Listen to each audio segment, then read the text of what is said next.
24 years ago, I left church, and I didn't think I would ever be back.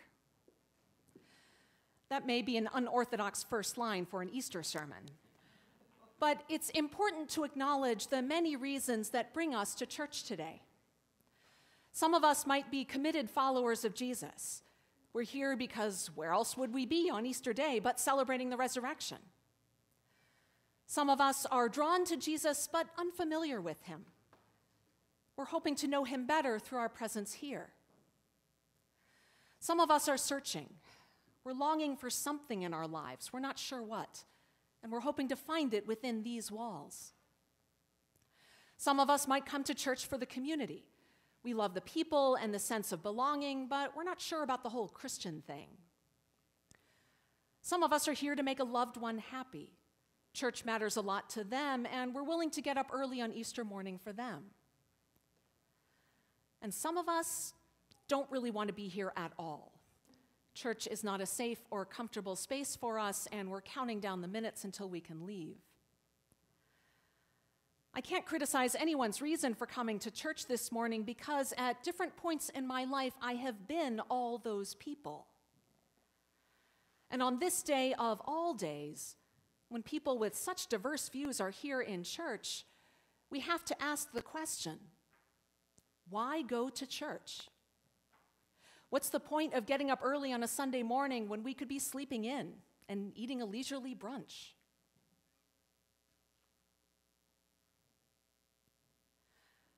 I can't answer that question for everyone here. I'd certainly like to hear what you would say. Maybe we can talk about that over coffee after the service. I can only tell you why I left church, why I came back, and why I have stayed. I grew up a couple hours north of here in a fairly devout Roman Catholic family. We went to church every Sunday, even on vacation. I was heavily involved in youth group throughout high school. I even spent 3 days on a bus with 40 other smelly teens and chaperones to see the Pope at World Youth Day. But something was missing in all that church, something that should have been the focus. Jesus. He was largely absent. And when he did show up, it was as a plaster statue at the back of church, colorless and lifeless. He didn't seem real, much less relevant to my life. In college, I became disillusioned with church. It was partly my sense of call to ordination. As you probably know, women can't be priests or bishops or deacons in the Roman Catholic Church. And it was partly that the more I learned about Catholicism, the less I agreed with it. By junior year, I was functionally an atheist. I didn't go to church, didn't pray, didn't have anything to do with religion. And I was fine with that. I didn't miss church. There was no God-shaped hole in my life. I went to Mass once or twice more to please my parents, but after that, church and I were done. I did do one sort of church-related thing, though. I took a class on the Gospel of Matthew. I signed up for it because of the professor's reputation. He was a member of the Jesus Seminar, the controversial group of scholars who back in the 90s were trying to determine what Jesus actually said. The ultra-Catholics thought the Jesus Seminar was destroying the church, and that was good enough for me. And that semester, I met Jesus. My lifelong church-going had not prepared me for him. He pushed boundaries. He spoke in these evocative little parables that fascinated me. He was a nobody from a backwater town who drew nobodies to him and said they were somebody in God's eyes. As disillusioned as I was with the church, I couldn't write off this Jesus. It was the first time I had met a Jesus who interested me, a Jesus I wanted to know. I went off to graduate school and I got married. One of my new classmates in graduate school was Episcopalian, the first Episcopalian I had ever met. One day he asked me why I didn't go to church anymore. I treated him to an epic rant about women's ordination, transubstantiation, the Pope. He listened patiently and said, "You should check out the Episcopal Church." And he mentioned a parish across town that had a woman rector or senior pastor. I didn't go that Sunday or the next, not until my marriage fell apart 8 months or so after the wedding. Every divorce is uniquely awful. For me, getting married at 22 and divorced at 23 was a source of deep shame.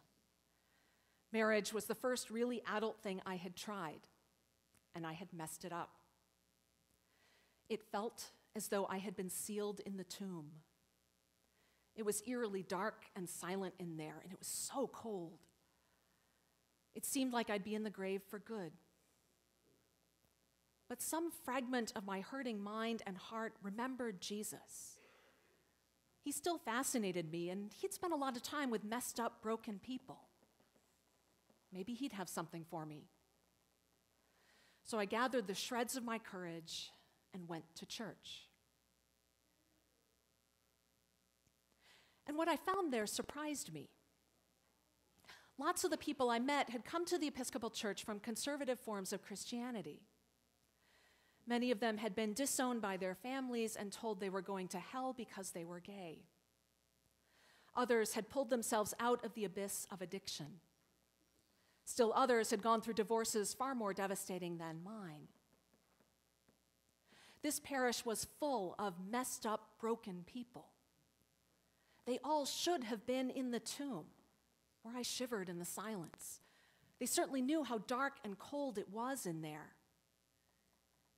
But they didn't act like they were in the tomb. They seemed resurrected. The stone had been rolled away and they'd been raised to new life. Resurrection was not some abstract belief to them. They had experienced it. And they knew resurrection was going to happen to everyone who walked through their doors. Not just that it was possible, that resurrection was inevitable, because that was their experience of God. That woman rector preached Sunday after Sunday that God loved all of us, with no exceptions. Jesus was God's love for us in human flesh, and we met him here in the bread and wine. I was so ashamed of my divorce that it took me a long time to open up to these people. My priest said getting to know me then was like peeling an onion, taking off one layer at a time.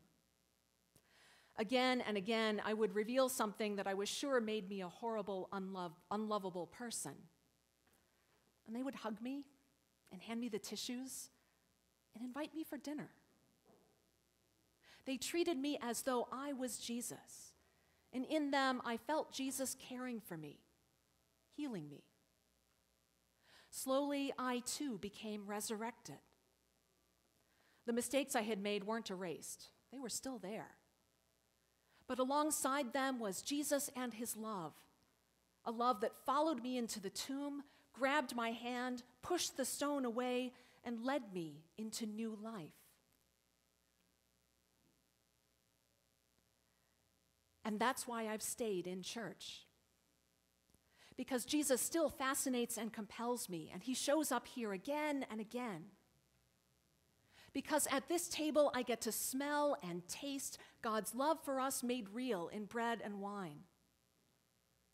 Because on days that the cold stone of the tomb is close around me, I need to be reminded that God always, always, always leads us out of the grave into new life. The church doesn't let me get complacent about that. It pushes me out into the world to share Jesus with other people who need him as badly as I once did. 24 years ago, if you had told me that I would fall so wholeheartedly in love with Jesus that he would be the center of my life, I would never have believed you. But the path to a life worth living for me started when Jesus followed me into the grave. I've stayed in church because Christians are at heart a resurrection people, and I want to be one too.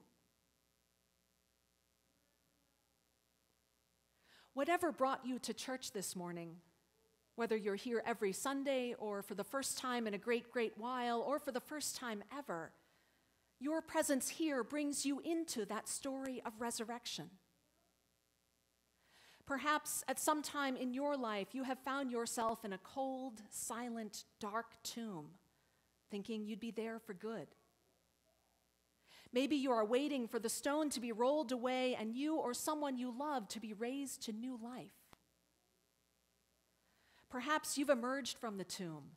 You're standing among the graves, your eyes watering as you adjust to the sunlight, wondering what happens now that you've been given new life. Wherever you are, whatever brought you here this morning, the story of resurrection belongs to you. It is your story, my story, our story of the love of God bursting out of the grave to raise us to new life.